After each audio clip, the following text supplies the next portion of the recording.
Hai, kembali lagi di Prom Talk, bincang-bincang bersama Prilly. dan Omara. Kali ini adalah segmen yang spesial. Kemarin kita udah ada segmen saling buka suara. Nah, sekarang kita ada segmen kuliah gratis. What?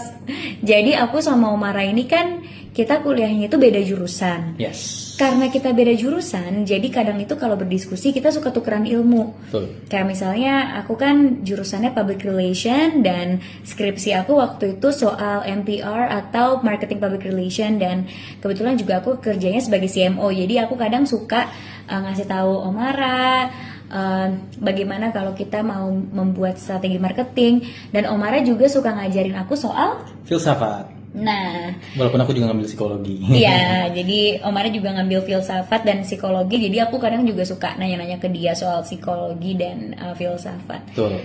Nah, episode kali ini yang pengen ngasih kuliah gratis adalah Omara. Oh. Kali ini topiknya apa nih, Pak? Oke, kita mulai agak yang seru-seru aja dulu ya, yang agak light. Oke, jadi ada filsuf di Denmark dulu tahun 1700-1800-an bernama Søren Kierkegaard. Dia disebut sebagai bapak eksistensialisme, salah satu filsuf paling terkenal dan paling influensial.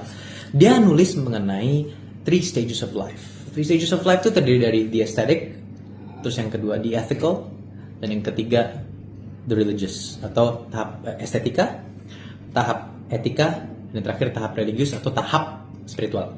Penjelasannya panjang, tapi dari sini aku ingin extend atau ingin menambahkan satu cara berpikir yang bisa kita terapkan sehari-hari, atau at least aku terapkan sehari-hari, yaitu aku tambah 3 lagi: sisi budaya, sisi hukum, dan yang terakhir sisi logika. Jadi kita punya 6 perspektif hidup, mungkin kita bisa sebut itu.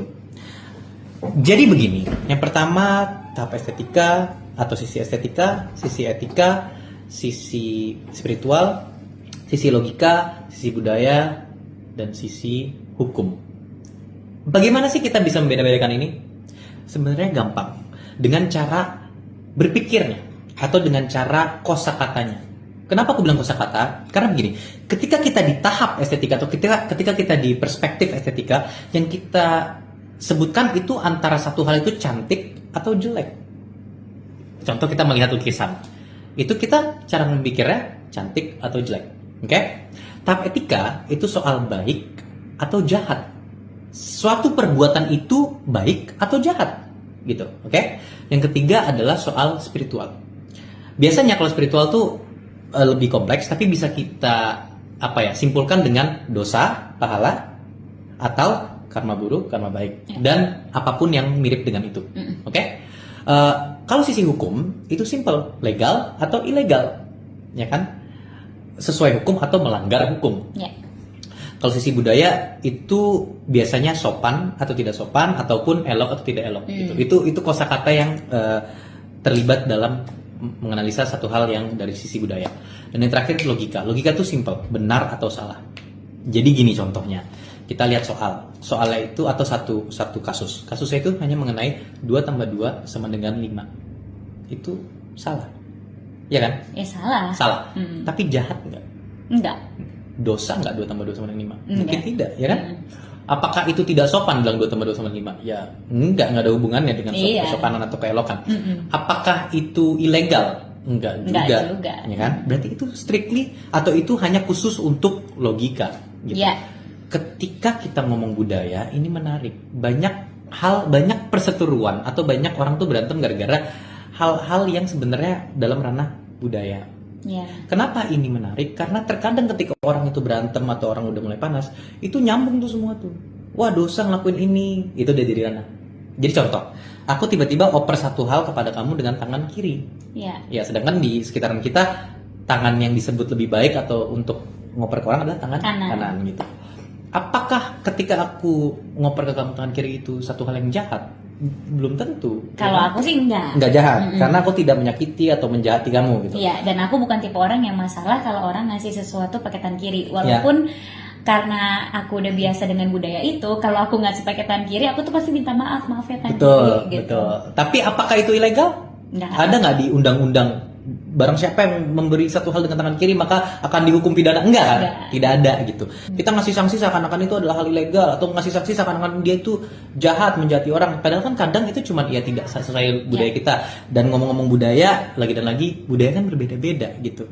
Aku asal usulnya berbeda dari Prilly, cara kita berkembang pun juga berbeda. Gitu, ya kan? Oke, lalu kita ngomongin soal tadi etika gitu. Baik jahat ini biasanya dalam kita menganalisa sebuah perbuatan gitu. Kalau misalnya berbagi itu baik apa jahat, ya biasanya baik gitu.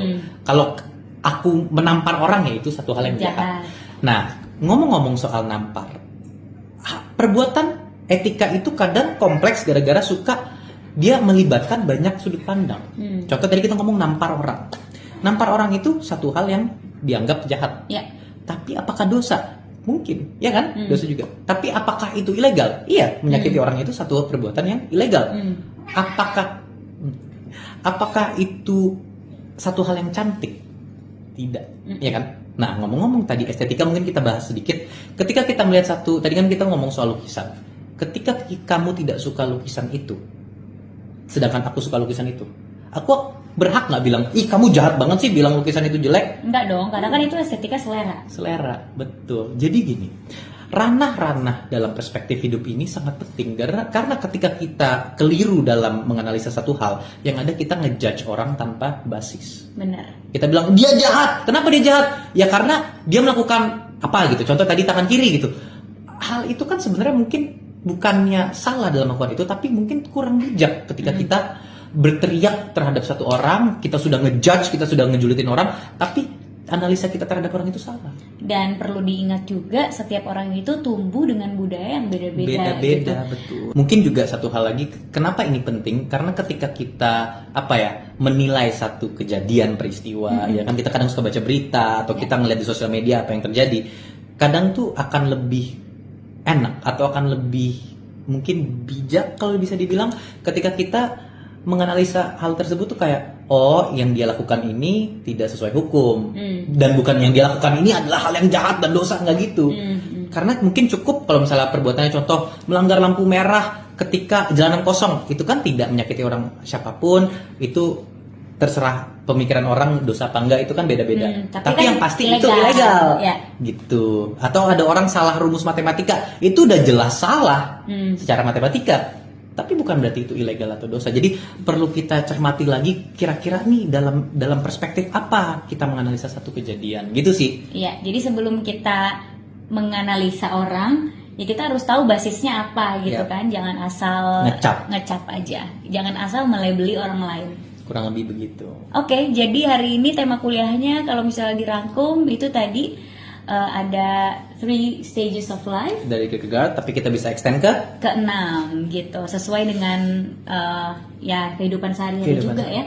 Jadi sebenarnya dengan pengetahuan yang tadi kamu share, itu kita bisa sangat mempengaruhi pola pikir kita dan mempengaruhi pengambilan keputusan juga ya. Jadi penting sekali tadi kita tahu ranah-ranahnya. Betul. Dan tentu ini ranahnya tidak berhenti di 6 juga. Banyak sekali ranah-ranah yang berbeda-beda gitu. Ya tergantung bagaimana kita ingin melihatnya gitu. Setuju. Kan. Oke, itu dia kuliah gratis hari ini. Sampai ketemu di kuliah gratis berikutnya, di mana Prilly akan mengajari tentang hal-hal yang dia kuasai. Sampai ketemu. Sampai ketemu.